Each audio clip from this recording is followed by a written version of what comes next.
Indian art form আর তার প্রতি ভালোবাসা থেকেই বানাচ্ছি কয়েকটা ঘর সাজানোর জিনিস। আজকে নিয়েছি ডিসপোজেবল প্লেটগুলো আর তার উপরে বানাচ্ছি আমার খুব পছন্দের যামিনী রয় পেন্টিং।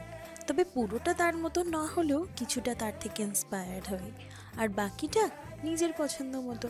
কালার কম্বিনেশনটা নিজের মতোই রেখেছি, আর কালারের জন্য আমি এখানে ইউজ করেছি চক পেইন্ট। তোমরাও জানিও কেমন লাগলো। তবে আজকে বহুদিন পরে এরকম একটা বাংলায় ভয়েস ওভার দিয়ে শুরু করছি। জানি না আমার ভিউয়ার্সরা কতটা কি বুঝতে পারবে যারা বাংলা সম্পর্কে জানে না। তবে এই আর্ট ফর্মটা একটা ভীষণ ফেমাস বাঙালি আর্ট ফর্ম, তাই অল্প একটু চেষ্টা করে নিজের ঘরের জন্য বানিয়ে ফেললাম বেশ কয়েকটা প্লেট। একে একে সব শেয়ার করব তোমাদের সাথে। বলে দাও কেমন হয়েছে কাজটা। চলো দেখা হচ্ছে তোমাদের সাথে পরের একটা ভিডিওতে। টাটা।